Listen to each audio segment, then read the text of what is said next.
Bite-sized. Welcome to Gaikoku Gamers. I'm Darryl Benson, and I'm here to talk to you guys today about PlayStation TV, or Vita TV, or whatever they decide to call it, depending on what area of the world that you're in. So people are really excited about this thing. Personally, I was pretty excited about this thing because I'm one of the few people in the world who actually like the PlayStation Vita. Other than the fact that it kind of stopped getting releases there, I actually thought it was the better of the two portable systems by far. And not just hardware-wise, I actually had a lot more fun with it while I had one. So I was kind of excited about getting this because I no longer have a Vita. I can't speak today, apparently. I no longer have a Vita, and all my games were bought digitally, so I thought, oh, this would be great. I'll be able to go ahead and re-download everything from PSN, put it on this $99 box, and everything should be good to go. There's a few problems, though. With the exception of Persona 4 Golden, every single digital game that I own is not compatible. That includes Gravity Rush, that includes Wipeout, that includes WRC 3, I think it was? Yeah, WRC 3. That includes Uncharted. There's a whole list of games that I own, and they're not there. Now, obviously, hopefully, that list will grow. Maybe it's not obvious, though, because frankly, they need to have the developer themselves make the update for the game in order to be compatible with the system. And frankly, I don't think a lot of developers are going to want to go back on a project that's a couple years old and update a game that they don't really think is going to sell. So we'll see. And in the case of Wipeout, who would update the game? Studio Liverpool's gone, unfortunately. Thank you, Sony, by the way. So would that just be Sony themselves? Would they farm it out to someone like Sony of Japan? Like, you know, who's going to do this? So there's a lot of doubt there, and I wasn't very pleased with the compatibility list, frankly. But there's a bigger problem. The PlayStation TV, or Vita TV, depending on whatever version you have, has an internal Wi-Fi chip. It's the 802.11n chip that pretty much everyone is using nowadays that has a 600 megabit per second speed connection. There's a big problem with this, except as great as the end connection is and all this, and as fast as it should be able to be, like I said, 600 megabits per second, that's very fast. It should be able to stream anything. It cannot stream PlayStation 4 footage without a severe amount of lag and a degraded resolution. In fact, if your PlayStation 4 is running on Wi-Fi and your PlayStation TV is running on Wi-Fi, it's even worse. And there's a bit of a problem with this. Let's just say that you have a wired connection to your internet box, like I do. Chances are that if you're using your PlayStation TV in another room, which is basically the whole entire point, if you're using it to stream PlayStation 4 to another room, most likely you're not going to have wired internet there. You're going to have wired internet, you know, here with your home console, but not in the bedroom, up the stairs, or whatever. And the probability that people are going to have a wired connection for both their PlayStation 4 and the PlayStation TV is pretty much slim to none.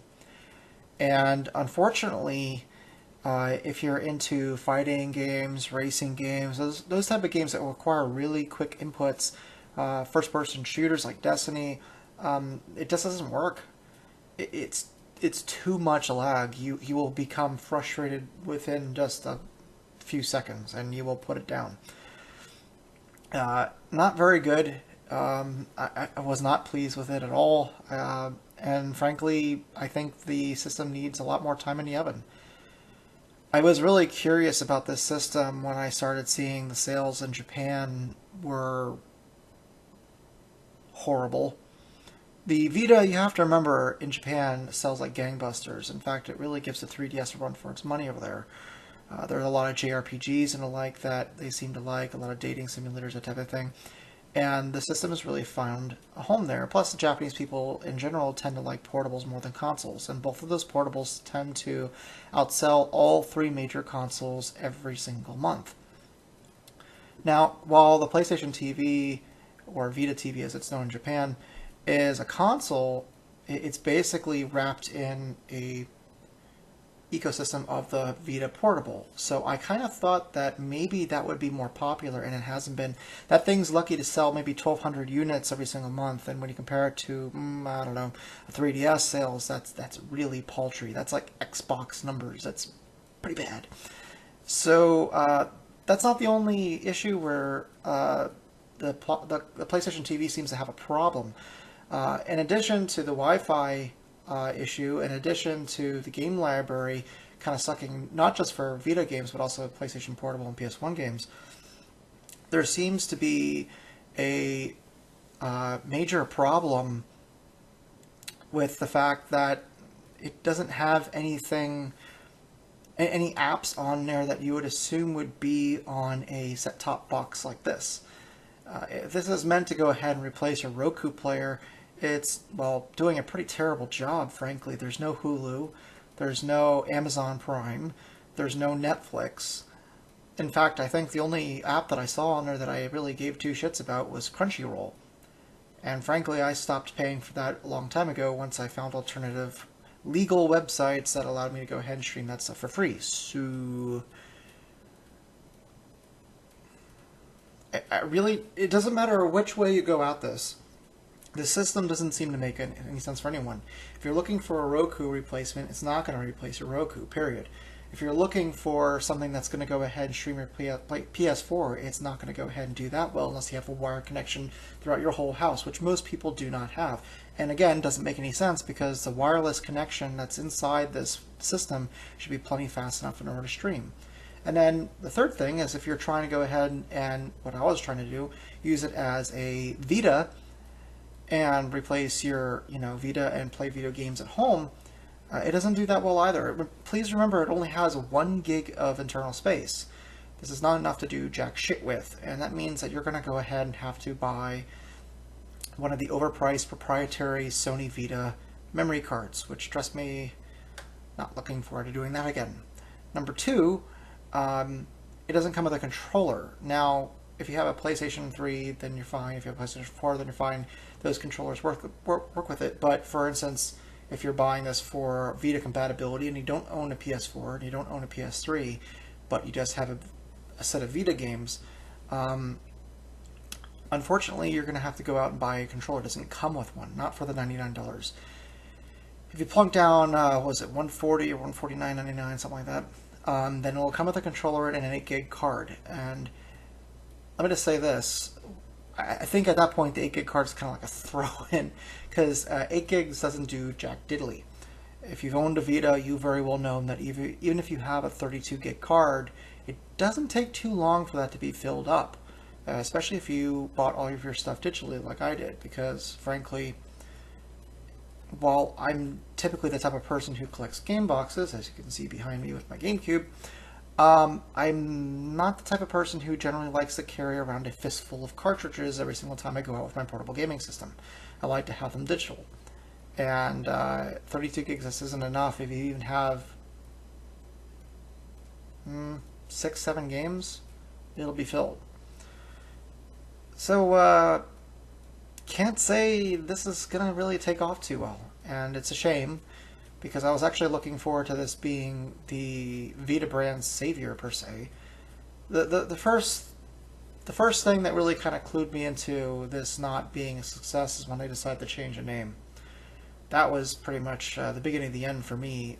When they went from Vita TV and changed it to PlayStation TV here in the States, that automatically told me that they didn't want people to go ahead and think of it as a Vita.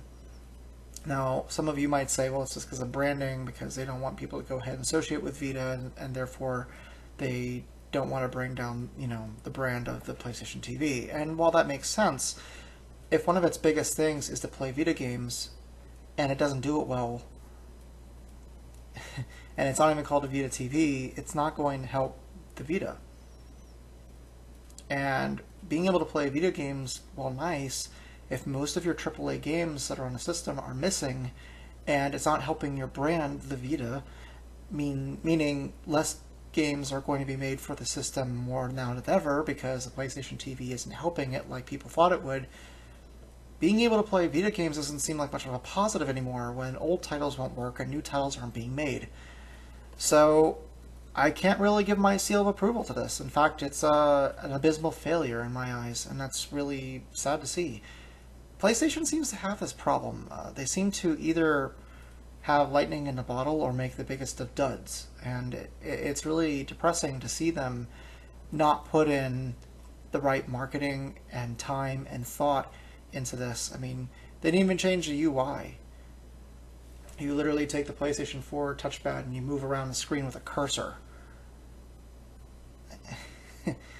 It's a rushed product. And much like the PSP Go, no thought process was really put into this. And much like the PSP Go, due to horrible compatibility and a lack of things that you can really do on this compared to its sibling, if you really want a Vita, just buy one. Skip on the PlayStation TV. And if you really want a streaming box, buy something like a Roku or an Amazon, whatever the hell that thing is called, or the new Google Nexus player or whatever.